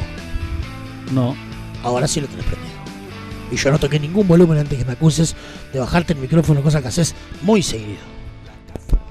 No. Estaba un poquito desconectado, ahí conectaste en el cable. No. Está todo enredado. No se animó a aseverarlo con certitud igual, ¿eh? Todito ahí. Le detectamos las notas de duda en el timbre tembloroso. Uno de las primeras acusaciones es me bajás el pote. Claro. Porque es la eterna pelea. Los que estamos de este lado del vidrio contra los que están de aquel. Él necesita sentirse renegado porque ya se vuelve ceniciento lentamente y necesita tener un poquito de sabor de la libertad. Desconsolado de dos personas que quieren protagonismo. Seguro. Es notorio. Porque hay que contarle a la gente. Yo iba a decir que estábamos escuchando, que a mí, yo sé que para ustedes la música es circunstancial, pero para mí no. Al revés, no. Estábamos escuchando, me gusta repetirlo. Me encanta. Estábamos escuchando la primera versión que conocimos de la canción de La Trampa Shangri-La. ¿El mísero espiral del encanto o el laberinto es el disco? El mísero espiral del encanto. Qué buena tapa. El disco que fue producido por Rodrigo Gómez, en esto que recordábamos hoy algunas entrevistas que tuvimos, una entrevista que tuvimos desde Suecia, desde la ciudad de Gotemburgo. De Malmo, perdón, ahí enfrente a Copenhague. La ciudad de los parques. Exactamente. Para skater, Guillermo. Hermosa. Es lo tuyo. Hermosa, voy a ir algún día. Hermosa entrevista. Y bueno, y esta canción que después Garo la publicara en su primer disco solista, que a fin de cuentas fue el primero y el último, ¿no? Sí. Porque no después se así metió en el proyecto. Garo. Claro, se metió en el proyecto El Astillero, en el proyecto Wailguri o Wailgurí. Wailgurí sería correctamente. Sí, pero también le podemos dar esa acentuación, no le queda mal, ¿eh? Creo que tiene un tilde. Le queda bastante bien. No, pero yo digo que le queda bien. Es una aliteración. Le queda bien. A propósito, digamos. Le queda bien, Wailgurí. Porque es más anglo en su totalidad, Wailguri. No, ahí te salió más anglo. Las primeras veces te salió medio neozelandés. Ya de paso podemos ir para ahí. Wailguri, que fue la previa musical de Radio Azotea, en el spin-off de Radio Azotea, en la jornada de hoy. Recuerdo además el tremendo show que dio Garo en la trastienda cuando presentó este disco. Excelente. El que estás haciendo referencia. No fui. Es más, tengo el afiche de ese show firmado por Garo y es el único que tengo en esa cuestión de pedir la firma en el momento de algo. Bueno, lo único que tengo. No está colgado en tu casa. Es demasiado grande lo que pasa, porque es el afiche de calle. Yo tengo uno de calle colgado en mi casa. Claramente entonces la música para Gastón no es circunstancial, ¿verdad? A él le gusta, como dice mi amigo Gabriel Conti. Me gusta los porque patos le tiran las escopetas y los perros cagan en los monumentos. Funcionan ambos como abogados del otro. Claro, porque estamos en la azotea de verdad. Lo que pasa es que somos muy pequeños. Para poder hacerle frente a una entidad desarrollada como tú, tenemos que unir fuerzas. Guillermo. Bueno, me llamó la atención la noticia que llegaba de Nueva Zelanda, pero no sé si no meterme con el señor Quarantino y su experiencia en el shopping de entrada o contarles brevemente lo que ha sucedido en Nueva Zelanda. Estoy leyendo de Clarín, el título de Clarín es Todo lo que está mal para referirse al coronavirus. Me preocupa que leas tanto Clarín, ¿sabes? Está en este título. Me preocupa tanto que leas Clarín mucho. Consulto Clarín, sí, como cualquier diario. Pero consultás otros. Sí, consulto montones de diarios. No me preocupa, siempre vas a Clarín y pero me da un poco de tirria. No siempre. Pero no siempre. Está nervioso Clarín. No, pero habría que hacer un raconto de todos los programas que hicimos, a ver cuántas veces cité a Clarín. Muchas. Cité muchas más al País de Madrid. Sí, claro, obvio. Pero bueno, todo lo que está mal en un título lo tiene Clarín. A ver. El título es El coronavirus volvió a Nueva Zelanda. Cuando la batalla se creía ganada, 2 inglesas encendieron todas las alarmas. Lucha contra el COVID-19. Tremendo. Qué hermosura. Tremendo. Todo lo que está mal en un titular para tratar el tema coronavirus está puesto en el título de Clarín, porque había otro. La elegí porque entre varios medios que presentaban la noticia era el más catastrófico. Perfecto. ¿No? Bueno, Nueva Zelanda, que había logrado tener hacia varios días 0 casos. 24. Sí, y hacia 12 días que, por ejemplo, no había ninguna persona en los centros hospitalarios con coronavirus, que el fin de semana, por ejemplo, volvió el Super Rugby con tribunas completas. Hay una foto de un estadio que publica justamente Clarín perdón por citarlo de nuevo, Gastón, si te pone nervioso. Me pone mal. Que muestra una tribuna repleta de un estadio durante un partido del torneo de rugby neozelandés, donde en las tribunas hay 43.000 personas a la vieja usanza. No hace falta codo decir... con codo. A la vieja usanza, están gritando un try o una jugada, no sé. Ahí tendría que llamar al Bush Doctor que me explique qué es lo que están festejando esos neozelandeses. Pero bueno, se ve la foto del público con algún teleobjetivo que pone el foco en los rostros en la tribuna. Está todo el mundo abrazándose y la cerveza vuela y... ¡ah! Quizás, quizás sea de perogrullo, pero hay que consignar que en Nueva Zelanda eso que vos marcás es como para nosotros un partido de fútbol importante. El rugby es en Nueva Zelanda, para nosotros el fútbol, o sea, es el deporte de ellos. Un clásico es lleno. El de ellos. Imagínense. Claro, es un Peñarol nacional. Un clásico lleno. Bueno, estas noticias alentadoras de Nueva Zelanda tuvieron una contrapartida en el día de hoy, cuando se detectaron 2 casos de COVID, en este caso importados, porque fueron 2 ciudadanas británicas que llegaron a Nueva Zelanda para participar en un funeral, el funeral de su padre, que vivía en la isla de el Índico, del océano. Este es el Índico ahí, ¿no? ¿Estoy bien? ¿No? ¿O está del otro lado Nueva Zelanda? Se la considera Pacífico Nueva Zelanda, ¿no? El Índico está del otro lado. Del Océano Pacífico. Bueno, llegaron al funeral, aparentemente respetando todos los protocolos, y cuando ingresaron les tomaron los exámenes correspondientes y pasaron expreso como por un tubo, y bueno, finalmente dieron positivo de coronavirus. Y bueno, ahora no es que reine el pánico, según lo desarrolla Clarín. Sí, reina el pánico en Nueva Zelanda, la batalla que se creía ganada, han perdido, están a punto de ser derrotados nuevamente. Bueno, los neozelandeses están tomando las medidas, pero bueno, eso me hizo pensar en Uruguay, que viene bajando los casos, que la meta, por supuesto, sería llegar a ese 0, y al problema que tenemos en las fronteras, ¿no? Uno de los últimos casos detectados, que es raro porque no se lo considera dentro de los casos uruguayos. No, porque no es uruguayo. Vino de Santana do Livramento, llegó a Paso de los Toros, contratado por una empresa privada, un trabajador, obrero. Llegó desde Santana do Livramento. Cargado. Bueno, ahí en esa zona... es que se está instalando UPM2, ¿no? No sé si iba para ese lugar. Iba para ahí, sí. ¿Iba para ahí? Sí. Bueno, y dio positivo de COVID-19. Y pensando, ¿no? Traspolando el caso neozelandés a Uruguay, que parecía que Uruguay iba en ese camino. Ellos, que son una isla que es más difícil, incluso que no tienen frontera seca con nadie, bueno, ya tuvieron este problema. Imagínense nosotros, con la frontera seca con Brasil, con lo que sucede en Santana do Livramento, con lo que está sucediendo en Rivera. Y con lo que pasó en 33 en su momento. Exactamente. Rivera, que no deja de darnos noticias. No deja. Por donde quieras. No ceja. Lo último fue que el 5 de oro cayó en Rivera. Lleve. ¿No? Esa fue tormenta, la última. para vos. Después este muchacho de Santana, pero al otro día de los escándalos con la humorada del personaje de Rafael Cotelo, hubo un femicidio. Y bueno, ayer se estaba hablando de que la ciudad de Santana do Livramento iba a establecer el toque de queda, y que eso se debería traspolar a la ciudad de Rivera. Primera ciudad uruguaya con un toque de queda sería. Entonces, pero bueno, el gobierno uruguayo finalmente dijo que no, que era impracticable hacerlo en Rivera, espejo no corre. Que el espejo no corría. Y bueno, pero finalmente ingresó un caso por ese lado. Nada, simplemente poner en contexto algunas noticias, porque este es un programa nacido, si bien se está muriendo, como el COVID en Uruguay, claro. Es un programa que nació con esa causa. Y con mucha noticia. Bueno, sería buenísimo que pudiéramos acompasar ambos finales, ¿no? Claro, pero no. Y adjudicarnos. Yo lo que quiero decir, curva. igual, que el lauro más grande que yo me voy a llevar con este programa es que este programa duró más que los aplausos a los médicos. Sí, claro. Vamos. Claro. ¿Dónde están los que qué cantaban en los batalla secreta revelada? Los que cantaban en los balcones. Acá estamos nosotros. Nosotros con Gastón nacimos a la vida con gente que hacía gimnasia en los balcones, no se ve nada. Que salían y nos observaban, que ponían música, que aplaudían religiosamente a las 21 horas. Todo eso se fue apagando. Y la única llama que se mantuvo viva fue la de Radio Azotea.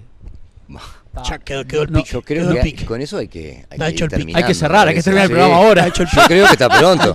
Entre la entrevista extensísima y deliciosa, realmente una cantidad de información muy inteligente y una exposición increíble, y luego bueno, este cierre profesional, yo creo que me tengo que ir para mi casa, ¿no? Para que te batas el parche un poco más, Guillermo.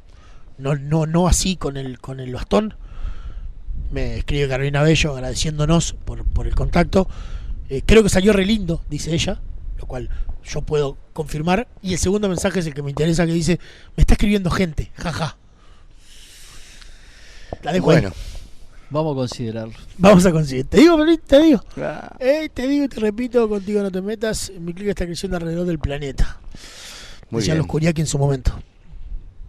Bueno, vamos a ver esa experiencia en el shopping center. Me interesa mucho. Nosotros vivimos muy cerca con Gastón. La azotea está muy cerca de una gran superficie que no vamos a decir cuál es. No, por lo menos nosotros o alguno de los buchones de los columnistas está lleno. Siempre se le escapa. Está lleno. Pero yo la verdad que no lo pisaba antes el shopping, menos lo pisé ahora. Pero capaz que en algún momento me toca ir, así que me interesa. Y sobre todo, si hubiésemos ido vos y yo, no hay ninguna chance de que lo contemos como lo va a hacer señor Cuarantino a partir de este momento. No. Porque él, viste que es un poquito obse.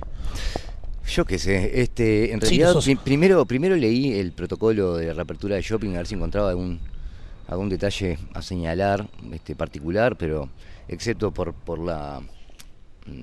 el horario en que los mayores de 65 tienen prioridad en algunas colas y algunos detalles como particulares, el resto del protocolo es un protocolo completamente normal y parecido al que estamos manejando en algunas otras áreas. Y lógico al momento que vivimos. Por supuesto, pero quiero decir que está, en cierto punto, es una recolección de otros protocolos, ¿no? Entonces, en ese sentido, no encontré nada particular. Sí había algunas leyendas urbanas que habíamos escuchado la semana pasada, como que, por ejemplo, la gente transitaba en una sola dirección, que a mí me llamaba mucho la atención, cosa que comprobé que es completamente fruto de la imaginación de las personas que todavía aún no fueron. Pero bueno. Bastante te adoctrina el shopping como para decirte solo camine hacia allá. No, señor. Bueno, digamos que en otras partes la gente se comporta de otra manera en espacios sociales comunes, ¿no? Por ejemplo, en Uruguay no existe que la gente cuando sube a una escalera mecánica se pare hacia la derecha para que la gente que viene apurada pueda pasarlo por la izquierda. La gente se para en cualquier lado y hay que pedirle permiso más de una vez y de hecho lo hacen seguramente no con la mejor de las reacciones. Pero bueno, no importa. El shopping estaba medianamente, bueno, estaba a media capacidad. Llegué, me puse el barbijo, obviamente eso es algo que es excluyente. Entramos, esperaba buscar al señor, al terrorista. Estaba esperando al señor del error, al famoso, ¿no? Sí. Pero no, había otro sistema. Contemos eso porque no todo el mundo lo tiene por qué. Pero que lo conversamos la última vez que hablamos. Sí, pero el público radio te vamos a explicar. Perfecto. Hace 3 meses que estás con nosotros. La repetición en radio es clave. Y si lo dijiste la vez pasada y justamente alguien que se quedó enganchado con la nota de octubre, Carolina Bello, puede no saber de lo que estamos hablando. ¿De qué estamos hablando, Guillermo? Bueno, cuando se abrieron, el primer día que se abrieron los shoppings, había un muchacho de esos que te controlan en la entrada. Entonces, en la mano izquierda tenía el medidor de temperatura, ya todos los conocemos, es ese que es una pistolita pequeñita que te la apuntan a la frente. El otro día me la apuntaron a la muñeca, quiero decirlo, la primera vez que tuve que ir a un lugar y me la apuntaron a la muñeca, no sé por qué. Capaz que se equivocó también y por suerte me apuntó la pistolita. La pistolita correcta a la muñeca. La incorrecta me apuntó a la muñeca, pero también me disparó el shot de alcohol. En las manos. Todo en las manos. Correcto. Apuntó todo hacia las manos. No así como ese truán. No así como este muchacho que a una pequeña eso es lo peor del cuento. Y una pequeña y dulce niñita que venía con su tapaboca y de la mano de su madre. Con un gorrito rosado. Exacto. En una imagen realmente enternecedora. Volviendo al shopping por primera vez. Llena de esperanza. Llena de esperanzas y con la madre que le había prometido que le iba a comprar ese regalo por haberse portado tan bien durante la cuarentena. Y bueno, cuando la recibe el señor en la puerta, le apunta con lo que uno entendería que es el termómetro a los ojos, pero no, era el spray con alcohol y le rocía con alcohol los ojos en a sus la ojitos. niña. Exactamente, le rocía con alcohol los ojos a la niña y bueno. Y luego ahí se corta un poco la lentamente imagen. comienza a retirarse de la Claro. escena cuando el hecho comienza a tomar dimensiones y la gente empieza a darse cuenta La madre de que algo abraza- mal está sucediendo. La madre abraza a la niña y en la cámara de seguridad que pudimos ver, el guardia sigilosamente se va corriendo laterales hacia su izquierda en unas como para zonas- desaparecer del plano. En unas mini galopas laterales de Homero Simpson perfectas. Retirándose Además, casi claro, invisible. como haciéndose el desentendido. Claro. Como, ¿no? Cambio de turno. Bueno. Como no haciéndose responsable de lo que había sucedido. Yo particularmente fui al shopping que era de mi barrio, que es el que yo considero mi shopping por autonomacia, que no tiene nada que ver no es ni el más viejo ni el más nuevo, ni siquiera está dentro del proceso lecuederiano de construcción, es un apócrifo y es el que yo más disfruto. Y en este shopping había otro sistema completamente diferente, donde había unos monitores que uno podía ver a medida que se acercaba a la zona de sensores, donde un cuadrado se enmarcaba en tu rostro y leía en forma individual durante un segundo y daba un verde que no vi cuál sería la alternativa. No sé si cuando venís con fiebre eso se prende en rojo como si fuera una Danger. maquinita de Las Vegas Danger. y cae Danger. confeti mientras te Jackpot. vienen a buscar con el chaleco de fuerza. Jackpot. Pero en este caso entramos, todo el mundo tratando de mantener una distancia social, pero con pequeñas libertades, digamos, gente con el barbijo con nariz para afuera, una señora mandando un mensaje ensañada, que en un momento se saca el barbijo para poder hablar correctamente. Perfecto. Y poder decirle a su compañera que está en la tienda viendo los zapatos de liquidación, a quien le pasé por al lado, pero en general una conducta bastante delicada y con respeto por los compañeros compradores. Yo elegí ir al baño para comprobar una de las partes del protocolo que hace que hay una persona que tenga que estar constantemente limpiando luego de que uno utiliza cualquiera de los servicios. No están las ¿cómo se llaman? Las guillotinas de viento para secar las manos.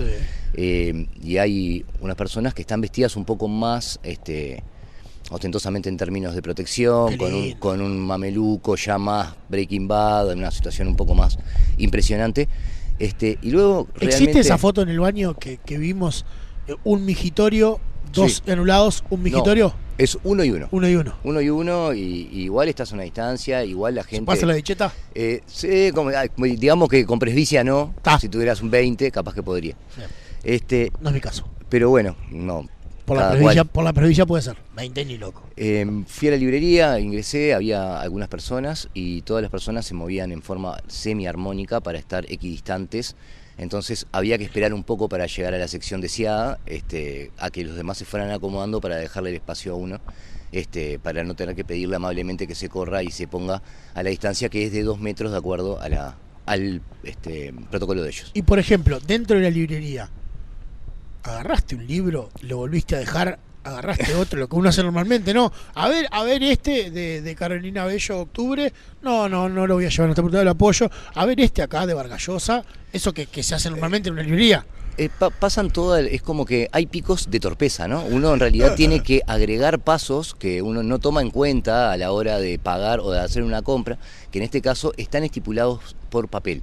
Entonces acá dice cómo tiene que hacer para que uno que compre. Entonces, por ejemplo, los libros, yo me tomé el trabajo de seleccionarlos antes de llevar. Con el dedito. No, una vez que los agarré supe que eran míos. Bien. Igual me escrutaron con la mirada a ver si yo me iba a llevar eso que había, todo lo que había agarrado. Por suerte había encontrado un libro medio dañado que puse cara y logré un descuento copioso, cosa que me dejó muy contento. Pero porque el daño no molesta la lectura del libro, pero le sacó un vento a ese daño. Solamente dejé que el silencio hiciera su trabajo. Pero bueno, funcionó. Y en este caso tenés un ¿cómo se llama? Post. Un post para vos, apuntado para ti, pegado arriba de la mesa. Que solo manipulás vos. Exactamente. Y entre el vendedor acercándose a mí y yo queriendo poner la tarjeta, nos tocamos. Lamentablemente no pudimos. Debo decir que hubo un roce de digital ahí, rozamos yema con yema, tuve que pedirle disculpas al hombre y después rociarme con alcohol en gel, pero excepto por eso y un patio de comidas que realmente era de exterminio, con únicamente el cantón chino y McDonald's que estaba provisto de una enorme mampara transparente, y una de sus 2 empleadas, obviamente, porque encima en la plaza de comidas no había nadie. Es el famoso takeaway, Guillermo. Se dedicaba a lustrar con alcohol constantemente las mamparas. Vos sabés que el otro día, entre el cineasta y Lepra, le tiré una serie de temas y me negaron hablar sobre unas nuevas investigaciones que se han hecho en Alemania sobre el COVID en las superficies. Es una lástima porque si no hubiera servido para aportar, pensando ahora en lo que contabas del libro, no así en la yema de los dedos, que es más complejo, ¿no? Pero en cualquier superficie, las pruebas que se han hecho y los resultados que están dando. Pero bueno, ¿cómo está en el bronce? Si tengo otro programa, lo desarrollaré. ¿Cómo está en el bronce? Una cosa a señalar es que, por ejemplo, en las zonas de alta concentración, digámosle la puerta de H&M, la gente aumentaba ligeramente el tranco. Entonces notabas que alguna gente no entendía todavía bien, porque una cosa, H&M es una casa una tienda de ropa que es una multimarca grande en realidad. ¿Esa te acordás para la que la gente hacía cola el día de su apertura desde la noche anterior? Sí. Bueno, que fue Forever 21 la primera que llegó, bueno, H&M es la segunda. Exacto. Entonces, una cosa que noté es que la señalética, si bien está presente, es muy magra. Es pequeña, está colocada en algunos lugares y compite con, obviamente, la señalética del shopping, que entre otras cosas se está ofreciendo promociones bastante jugosas, porque imaginen que están tratando de sacarle lustre a ese anzuelo de cualquier manera. Entonces, aparte no pagan más sueldo de radio ahora, por tanto, están con plata para hacer señalética nueva. No está muy claro cómo, por ejemplo, ingresás a H&M, hay un código QR, hay un cartel que te insta a generar una cita y que te espere un vendedor. Entonces mucha gente no se decidía completamente a ingresar, sino que como que le amagaba la puerta y estaba esperando que alguien entrara como con propiedad para tratar de emularlo. Porque es lo que hace es como Vicente, va a traer a la gente. Cuando entra uno invita al que va adelante. Exactamente. Pero bueno, todo como caminando en una cristalería, señores, todo a tientas, todo muy observado, con pequeñas fallas. ¿Y la cantidad de gente cómo se maneja? Y yo pueden evité ir un fin de semana, sí. Tienen la obligación de detenerte en la puerta de los locales y en la puerta del shopping, que sí está segmentada. Las puertas centrales de la entrada principal sirven para ingresar y las puertas laterales para salir.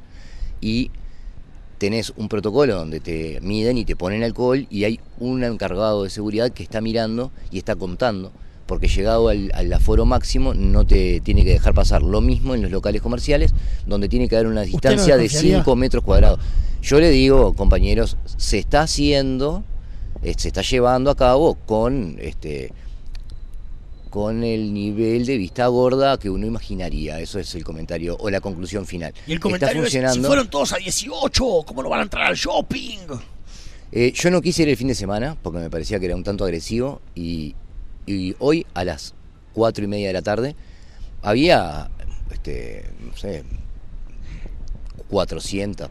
Opa. Y hay gente adentro del shopping. Hay gente en los shoppings. Son 3 pisos y es muy grande, pero había gente constantemente, y había gente consumiendo, y había gente con bolsas, y había gente contenta. A la gente la pone contenta el consumo, ¿qué va a hacer? Es así. Y bueno. Bueno, y nos trajo un regalo entonces que tenemos que batallar con Lepra a ver quién se lo lleva. Sí, yo ahora voy a pedirle a Lepra que baje, voy a apagar la luz y voy a tirar una sevillana en el medio, y después veré quién se come el flan de la victoria.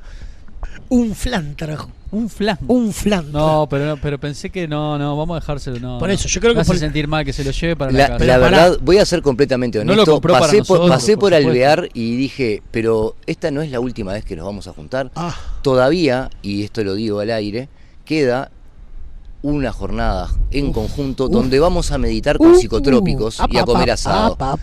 Porque son las cosas que hemos ido prometiendo en este ciclo tan prometedor, y que alguna de ellas debería cumplirse como para quedar en la historia, ¿verdad? No sabemos cuándo va a ser, pero se va a hacer. Y no tenemos deudas, porque nos está acusando de que prometemos y no cumplimos. Estamos al día, Guillermo, ¿no?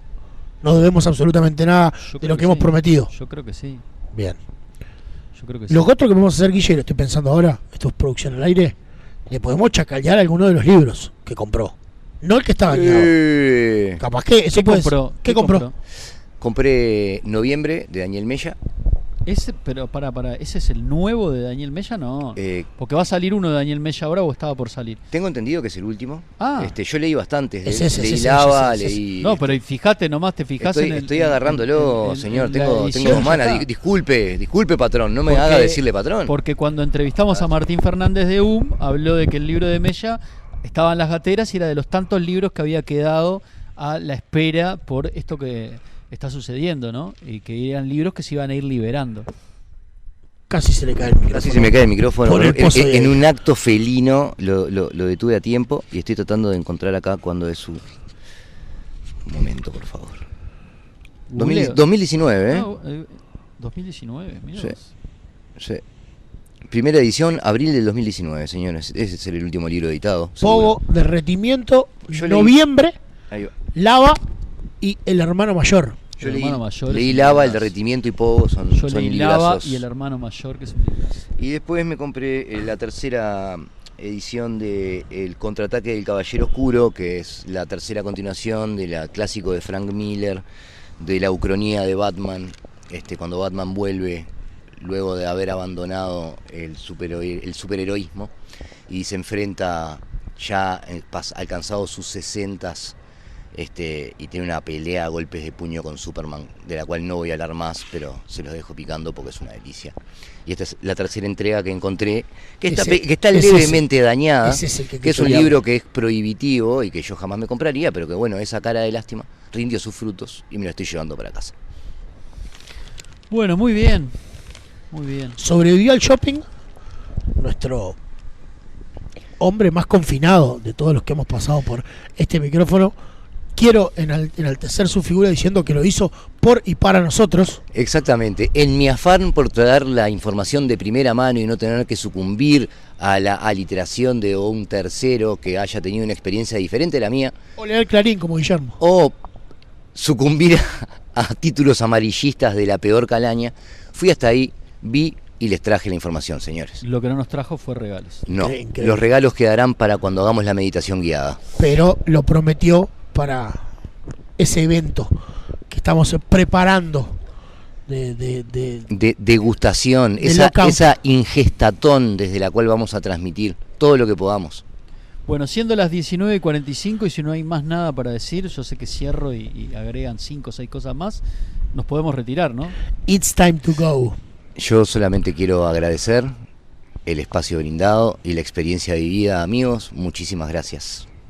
Y así será, de aquí hasta que bajemos la persiana, Guille, cada uno de los columnistas dirá lo suyo en esta azotea. Creo que hay uno que no va a estar en su última columna, que no tiene ni idea de lo que sucede, ya sabemos cuál es. ¿No va a estar en su última columna? Se va a pescar. No, te voy a explicar. ¿Qué? No me voy de mi azotea sin que eso suceda. Y así tenga que hacer 40 programas más. Yo te aviso que se está por ir, no sé cuándo es la fecha y no tiene ni idea de que se está terminando Radio Azotea. Ya la gente sabe de quién estamos hablando. Claramente, no hay duda al respecto. No me voy. No tiene ni idea. No me voy ni idea, sin que eso suceda.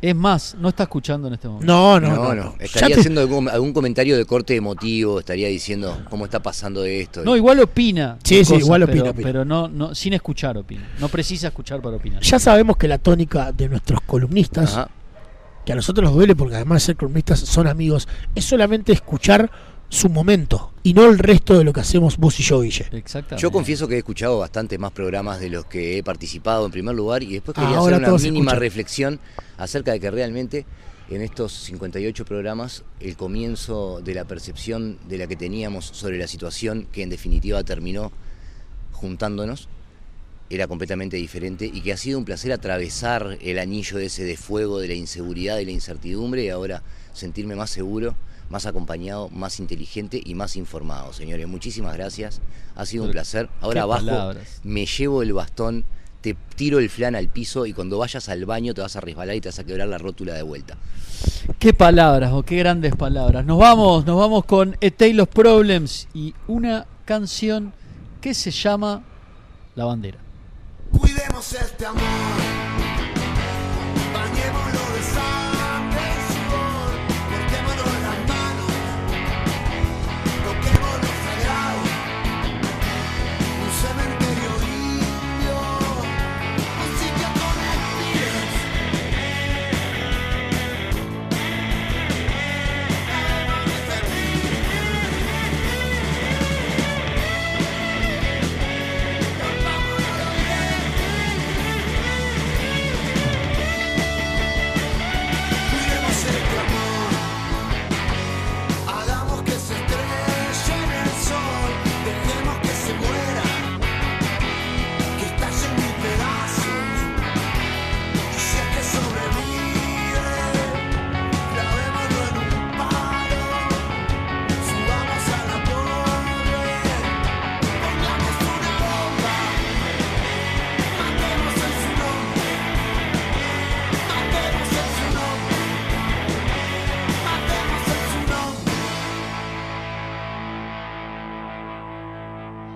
Los locos de la azotea. Una nueva edición de Radio Azotea. Bit.ly en un punto de la ciudad. /Radio Azotea. Desde una azotea con la distancia correspondiente, ¿no? Si el Ministerio de Salud Pública pide 2 metros, yo exijo 5. Somos Radio Azotea. Nos gusta, nos agrada la magia de la radio. Los primeros mensajes de la tardecita de hoy. Vía Instagram, @Radio Azotea, o nuestro perfil en Facebook. Que esto sale desde una azotea.